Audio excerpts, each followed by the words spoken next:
ये बात आप जरूर स्वीकार करें कि सोते समय आपको बहुत सावधान रहना है। और प्रायः गलती सोते समय करते हैं उपासक की, कोई प्रपंच की बात याद करते हुए या मोबाइल देखते हुए या कोई गंदी चेष्टाओं का आपकी रात बेकार चली जाएगी। अगर गंदी चेष्टा हो गई तो सुबह भी बेकार हो जाएगी, दिन भी बेकार हो जाएगा, निरुत्साहित हो जाओगे। सोते समय आपको समय नहीं देना व्यर्थ चिंतन का। उसी समय विषय चिंतन होता है, उसी समय विषय भोग की आकांक्षा जागृत होती, उसी समय विषय देखने की इच्छा होती। मोबाइल है तो जिस समय आप अपनी शैया पर जाएं स्विच ऑफ कर दें। उसमें मैसेज घंटी आने का कोई भी रास्ता मत रखें। मान लीजिए आप उपासक हैं भगवत प्राप्ति के, 30-35 वर्ष ये नहीं था तो सब मर नहीं गए थे। और बोले इमरजेंसी, जब इसकी 30-35 वर्ष से पहले इसकी कोई रचना नहीं थी, मुझे लगता है, क्योंकि 30-35 वर्ष में ही इसका विस्तार देखा है। नहीं तो कभी किसी के पास मोबाइल नहीं। कोई बड़े अधिकारी तो इतना बड़ा वो, इतना बड़ा वाला वो ऐसे रखते थे। नहीं तो मोबाइल तो हमें लगता है 30-35 वर्ष। तो फिर इमरजेंसी कैसे चलती थी? कैसे चलती थी इमरजेंसी? और आप ब्रह्मा हो क्या कि इमरजेंसी संभाल लोगे? स्विच ऑफ करो। जो सब इमरजेंसी संभालने के लिए तैयार रात दिन न सोता है, वो हर समय जागृत रहता है, वो हमारा आराध्य देव है। स्विच ऑफ करो, चिंतन लगाओ श्री जी का। ये जो रात्रि के शयन के समय मोबाइल में इधर उधर दृश्य देखने हैं, अपने सर्वनाश का बीज बोना है। मान लो, हमारी प्रार्थना मान लो। ये उस समय मन आपको परेशान करेगा जब कमरे की सिटकिनी अंदर से बंद होगी। सबसे प्रार्थना है रात्रि के शयन के समय। तो बोले फिर ठीक है 10 बजे तक देख लेंगे मोबाइल, इसके बाद शयन के समय भजन कर लेंगे। होगा ही नहीं। क्या तुम देखना चाहते हो? प्रिया प्रीतम के सिवा और कुछ क्या देखना चाहते हो? वो तो सुभग सुंदरी सहज सिंगार, सहज शोभा सर्वांग प्रति सहज रूप वृषभानुनंदिनी। हमारी स्वामिनी जी की सुंदरता छुपाने के लिए आभूषण पहनाए जाते हैं, औरों को तो आभूषण सुंदरता बढ़ाने के लिए। यहां छवि के छिपाए को ऐसे के दास होके क्या देखोगे मोबाइल में? क्या देखना चाहते हो? वासना की क्रीड़ा, और तुम उस क्रीड़ा को देखना चाहते हो। परमार्थ के पथिक हो। देखना है तो प्रभु को देखने की वृत्ति रखो, अन्यथा मूंद लो आंखें। प्यारे, महान फल प्राप्त करोगे। सबसे प्रार्थना है एकांत में मोबाइल रूपी दुश्मन से बचो। क्योंकि जब आप गंदी बात कहीं देखोगे तो आपके अंदर वैसे ही चिंतन बनेगा, वो ऐसे ही लगेगा मैं भी ऐसा करूं, मैं भी ऐसा भोगूं, मैं भी ऐसा देखूं। मान लीजिए आप, जब हमारे शास्त्र कहते हैं कि पशु पक्षियों के मैथुन को भी नहीं देखना है, अगर ऐसा एक बार दृष्टि पड़े तो मानसिक प्रणाम करके दोबारा दृष्टि ना देना। और आप मोबाइल में ऐसी चेष्टाएं देखोगे, कैसे आप भगवत भजन करोगे? कैसे भगवत प्राप्ति का उद्देश्य रख पाओगे? ये कलयुग की बहुत महीन चाल है कि उसके बिना काम नहीं चलेगा और हम तुम्हें काम से युक्त कर देंगे। इसके बिना काम चलेगा नहीं, तुमको रखना पड़ेगा। और जब तुम इसे रखोगे तो हम काम अपना कर लेंगे। कलयुग ने कहा हम अपनी व्यवस्था बना लेंगे। यहां कह रहे जब आप नींद में जा रहे हैं तो बिल्कुल मानो मृत्यु शैया पे जा रहे हैं। आपको उस समय नाम जप में बहुत ध्यान देना है, कहीं मन बहक ना जाए। तो क्या होगा, 5-6 घंटे जो आप लेटोगे ना, वो भी भजन हो जाएगा। हमारा जो सततम योमाम स्मरति नित्यशा है ना, ये पूरा हो जाएगा। नहीं उस समय हम सो जाएंगे तो हमारा 6 घंटे का भी योग हो गया, 6 घंटे भजन रुक जाएगा। और ये 100% पक्की बात अनुभव की कहते हैं। यदि सोते हुए भजन करोगे तो जगते, कई बार तो पकड़ा है कि अगर आधे पद में बेशुद्ध हो गए तो वो पद पूरा जगते ही शुरू हो गया है।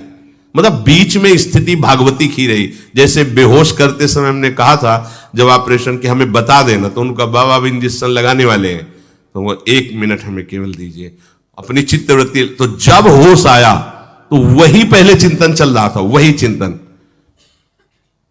जैसे सोने के समय बेहोश हुए तो जगने के समय वही चिंतन, ऐसे ही इंजेक्शन से जब बेहोश हुए और जब होश आया तो वही चिंतन चल। बहुत बड़ा चमत्कार अभ्यास का है।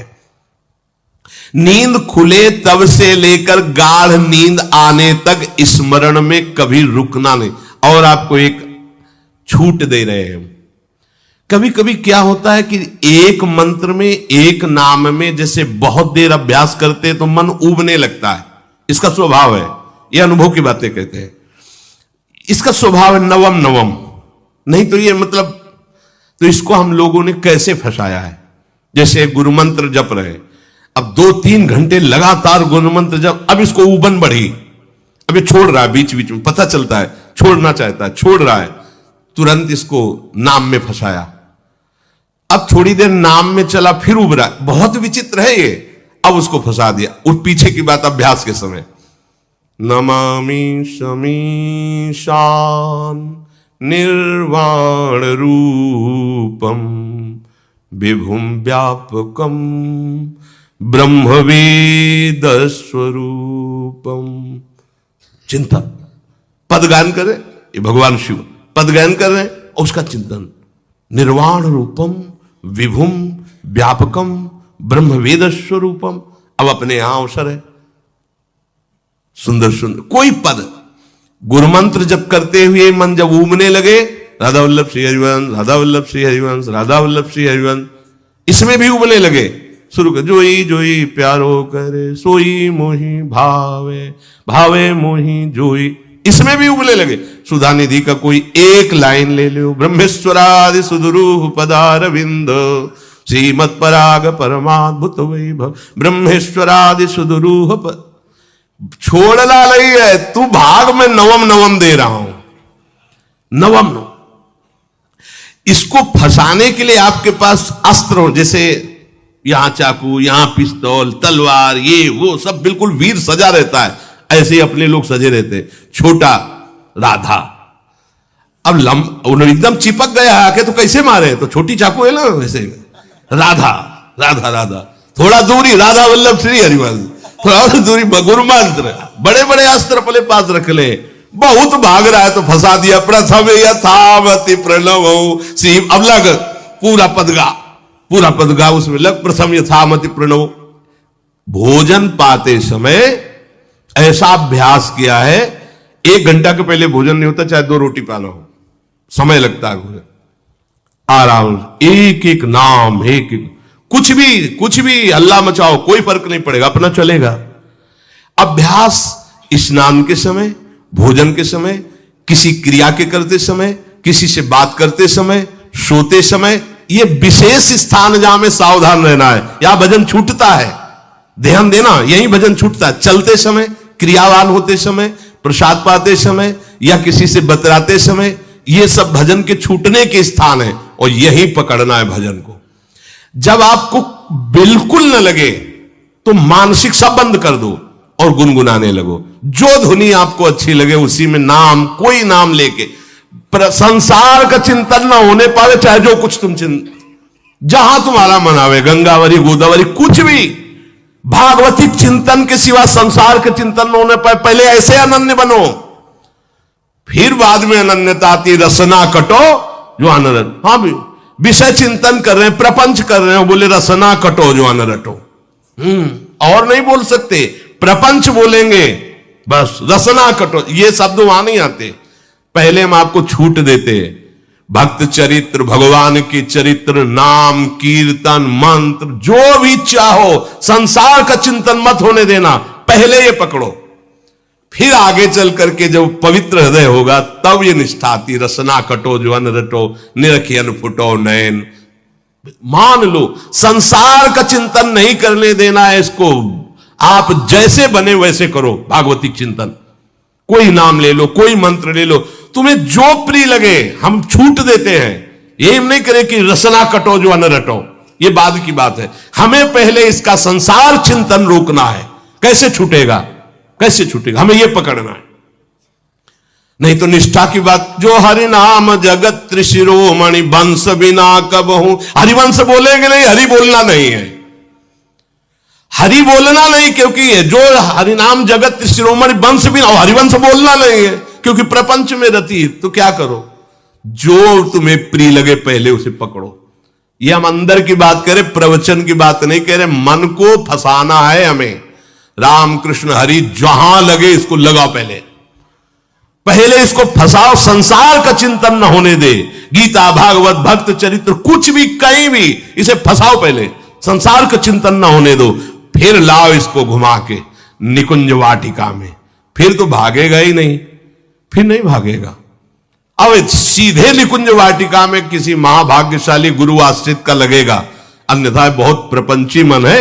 आप आश्रय इधर का लोगे, प्रपंच का चिंतन करोगे, बात बनेगी नहीं। चिंतन छोड़ना है हमें, जैसे बने तैसे संसार का चिंतन छूट जाए तो हम विजय को प्राप्त होंगे। ध्यान दीजिए, इस परमात्म तत्व को वही प्राप्त कर पाता है जिसका राग बीत गया है, खत्म हो गया है, वैराग्यवान। ज्यादा परिश्रम नहीं है वैराग्य में, विवेक नहीं होने के कारण हम वैराग्य नहीं धारण कर पाते। हम बाहरी बातों को वैराग्य ले लेते हैं, ऐसा कपड़ा बदल लेना या कपड़ा ना पहनना या लौकी का कमंडल, मिट्टी का पात्र, तो हम अपने को वैरागी। बात यहां नहीं रुकेगी। वैराग्य का इतना ही मतलब नहीं, ये भी एक बाह्य अंग है वैराग्य का, पर वैराग्य का सच्चा स्वरूप है वीतरागा।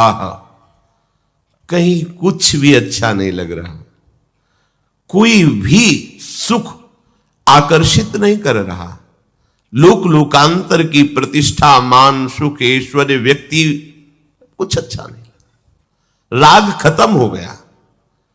ऐसा उस अक्षर ब्रह्म को, अविनाशी तत्व को जान पाता है। जगते भयो फिरे बैरागी। जैसी हरिवंश प्रपंच बंच सब ये काल ब्याल को खायो। हालत यह है कि जैसे सांप ने मेढक को पकड़ रखा और मेढक सामने पतिंगा को, कीड़े को पकड़ना चाहता है, उसे यह पता नहीं कि मैं खुद किसी का कवल बन चुका हूं, वो एक झटके में मुझे अपने पेट में ले जाएगा। ऐसे ही हम सब हैं, काल के द्वारा ग्रसित है। काल ने हमें पकड़ रखा है, पर हम भोगना चाहते हैं। हम नाना प्रकार की मान प्रतिष्ठा पाना चाहिए, ये पता नहीं एक झटके में हमारा अस्तित्व ही खत्म हो जाएगा। जिनके अंतःकरण में किसी भी व्यक्ति, वस्तु, स्थान, पद, प्रतिष्ठा का राग ही नहीं रह गया है, उसे कहते हैं वैराग्य वान। वीतरागाह, राग ही नहीं है। जिनका अंतःकरण निष्पाप निर्मल हो चुका है, जिनके हृदय में केवल भगवत प्राप्ति की उत्कट लालसा जागृत हो गई है, ऐसा साधन संपन्न उपासक परमात्म तत्व में प्रवेश पाता है। अध्यात्म मार्ग की ऊंचाई पर वो स्थित हो जाता है। यदि छंतु ब्रह्मचर्यम चरंती, जिनकी इच्छा एकमात्र भगवत प्राप्ति की है, यदि छंतो, तो उनको क्या करना होगा? ब्रह्मचर्यम चरंती, ब्रह्मचर्य का पालन करना होगा। प्रत्येक इंद्रियों का निर्विषय हो जाना वास्तविक ब्रह्मचर्य है। केवल जनेन्द्रिय से ही ब्रह्मचर्य को नहीं लेते। हमारी प्रत्येक इंद्रिय भोगों से रहित होकर भगवत अनुराग में, नेत्र प्रभु को देखना चाहते हैं, त्वगेंद्री प्रभु को स्पर्श करना चाहती है, घ्राणेन्द्री प्रभु के श्री अंग की गंध पाना चाहती है, श्रवणेन्द्री प्रभु के वचन सुनना चाहती है। एक एक इंद्रिय अपने प्रभु में लग गई, अंतर्मुख हो गई, बाहर विषयों का त्याग हो गया। इसे ब्रह्मचर्य कहते हैं। पर प्रारंभिक ब्रह्मचर्य में जनेन्द्रिय का ब्रह्मचर्य अत्यंत आवश्यक है। यदि जनेन्द्रिय जन्य व्यभिचार दोष से युक्त है तो कदापि उसे भगवत प्राप्ति नहीं हो सकती। शुभ गति व्यभिचारी शुभ गति चाहे असंभव। और भगवत मार्ग में सबसे बड़ा दुश्मन यही व्यभिचार दोष है, काम। इसी से हमारा हृदय मलिन होता रहता है। अंधा बटे और पड़ा चबाए वाली दशा रहती है। हमें 50 वर्ष हो गए, अरे 50 जन्म हो जाए तुम व्यभिचार करो, गंदी बातें करो, गंदे चिंतन करो, सो समय व्यतीत कर, अनंत जन्म व्यतीत हो गए, भगवत प्राप्ति हुई क्या? 50 वर्ष से भगवत प्राप्ति हो जाएगी क्या? 5 मिनट काफी है भगवत प्राप्ति में, एक बार नाम काफी है। वो स्थिति तो लाओ। बार बार बहिर्मुख वृत्तियों के द्वारा विषयों में सुख बुद्धि कर लेने से हमारा सारा का सारा अध्यात्म चिंतन बदलता रहता है, इसलिए लाभ नहीं मिल पाता, एक रस चिंतन नहीं रह पाता। बार बार विक्षेपी विषय करते रहते हो, हम सहते रहते हैं और भोगते रहते हैं। एक बार तो हिम्मत करके उठो, अवलो नशानी अब ना नशई हो, एक बार तो दृढ़ बनो। बस मन के अनुकूल चलने की बात को तुम्हें रोकना होगा, तभी तुम्हारे अंदर यदि इच्छन तो ऐसी इच्छा जागृत होगी। पक्का पक्का ऐसा ही है। जब हम किसी विषय के वेग को सहते हैं, विषय नहीं भोगते, तो मन बहुत जलाता है। उस जलन में फिर एक ही बात होती है, बस भगवत प्राप्ति हो जाए, झंझट खत्म हो जाए। कब तक हम इसमें चलेंगे? एक बार भगवत, वो जलन हमको भगवत प्राप्ति की इच्छा प्रकट करती है। अपने लोग क्या करते, जलन को मिटाने की कोशिश करने लगते हैं, तो भगवत प्राप्ति की इच्छा क्या, भोग प्राप्ति की तृष्णा जागृत हो जाती है। भोगे हुए भोगों को बार बार भोगने की इच्छा का नाम तृष्णा है। बाहर और भीतर से कोई सहयोगी नहीं, जल रहा है उपासक, तब रास्ता निकलता है भगवत प्राप्ति का, तब इच्छा प्रकट होती। अब नहीं, बहुत जल लिया, अब तो केवल प्रियाजू के समीप जाना है, अब तो प्रभु के सानिध्य में रहना है, नहीं इन भोगों की जलन में जलना है। पर यहां तक पहुंचने के लिए जलना होगा, तभी लिखा सहित सहित बाढ़ है भगति तास्तिति क्षस्व भारत, क्योंकि आगमा पाइनो अनित्यास, ये नाशवान काम क्रोध आदि तुम्हें प्रेरित करेंगे, तुम इनके वेगों को सह जाओ, ये स्थायी नहीं है। आगमा पाइनो है, आने जाने वाले हैं, और ये सहन करने से नष्ट होते हैं, भोगने से बढ़ते हैं। यदि छंतो, अगर भगवत प्राप्ति की इच्छा है तो ब्रह्मचर्यम चरंती, ब्रह्मचर्य का पालन करना ही होगा, इसमें कोई गुंजाइश नहीं, क्योंकि आप चल ही नहीं सकते। ध्यान से सुन लो, ये मनोरंजन का मार्ग नहीं है, इसमें मन ही मार तनहारिक वृंदावन में गाज, इसमें मन मारना होगा। प्रायः ये मन को दुलार करने वाले लोग कभी भाग्य से सत्संग में भी आ जाते हैं, कभी श्री विग्रह के दर्शन करने भी मंदिर पहुंच जाते हैं, कभी तीर्थ याटन भी करते हैं, पर इनका कोई लक्ष्य नहीं होता। आज सुन लिया सत्संग, बढ़िया है, लक्ष्य नहीं होता। यहां लक्ष्य वालों की बात हो रही।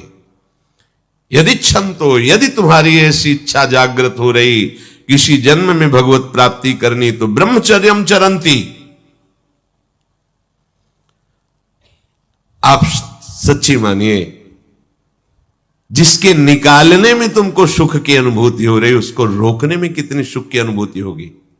उन्मत्त हो जाओगे, बहुत जल्दी आपके सारे के सारे करण भगवदाकार होने लगेंगे यदि आप ब्रह्मचर्य का पालन करेंगे। शरीर स्वस्थ, हल्का, मन प्रसन्न, नींद आदि पर विजय, कितने गुण ही गुण। और ब्रह्मचर्यहीन आलस्य, प्रमाद, भोगों का चिंतन, मन का डिप्रेशन में पहुंचना, कमर में दर्द, टांगों में दर्द, सर में दर्द, घबराहट होना, बिना किसी कारण के मन भयभीत हो रहा है, भोजन अपच हो रहा है, बिना किसी प्रक्रिया के वीर्य नाश हो रहा है, बिना किसी प्रक्रिया के। काहे को मृत्यु स्वयं स्वीकार कर रहे हो, ये मृत्यु है।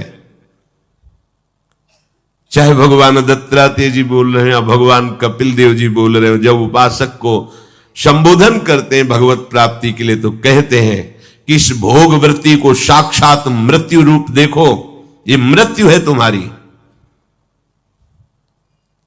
जब शरीर राग त्यागना है तो तुम शरीर से भोग भोगोगे तो आसक्ति शरीर की पुष्ट होगी, आसक्ति भोग सुख की पुष्ट होगी, है नहीं। कितने दिन शरीर रहेगा, कितने दिन भोग रहेंगे।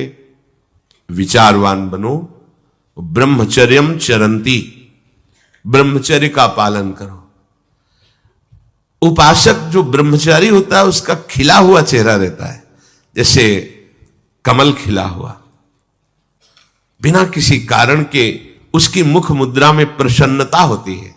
जो ब्रह्मचर्यहीन होता है बुझा हुआ चेहरा होता है, तेजहीन, बिना किसी कारण के वो शोकग्रस्त लगता है। बैठा है, आपको लग रहा है शांत है, लेकिन आप चेहरे को देखो, वो एक शोकग्रस्त है, कुम्हलाया हुआ चेहरा, अशांत चेहरा। मुख प्रसन्न, तन तेज विराजा, यह है ब्रह्मचर्यम चरंती, भगवत आराधन संपन्न उपासक का। जैसे आग में पैर रखते हुए कोई चले तो कैसे चलेगा, ऐसे ही ब्रह्मचारी की पहचान है। इतनी स्फूर्ति उसके अंदर होती, जैसे आग में चलने वाला पूरा पैर नहीं रख पाएगा, अगला कदम रख देगा क्योंकि ताप लग रहा है, ऐसे उसकी स्फूर्ति होती पैरों में। उसकी आंखें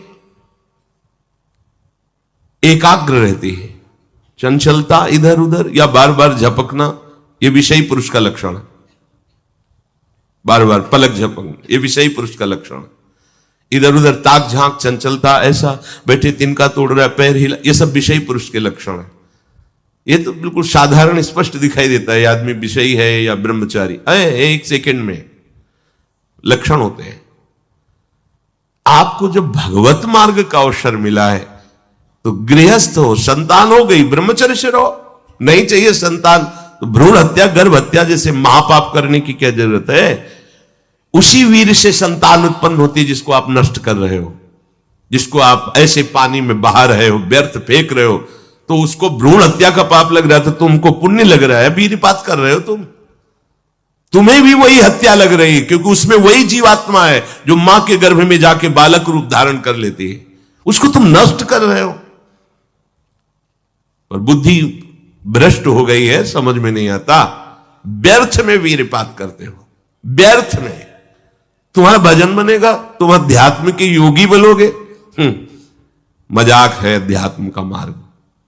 होश में हो जाओ, ये मन के दुलार को बंद करो। जब तक इच्छा ही नहीं भगवत प्राप्ति की, तो फिर तुम कैसे भगवत प्राप्ति कर पाओगे। भगवत प्राप्ति की इच्छा कैसे होगी जब तुम्हारी इस तरह से निंदनीय वृत्तियां हैं।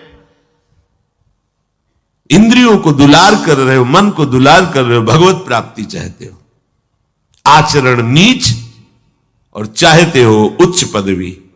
सावधान हो जाओ।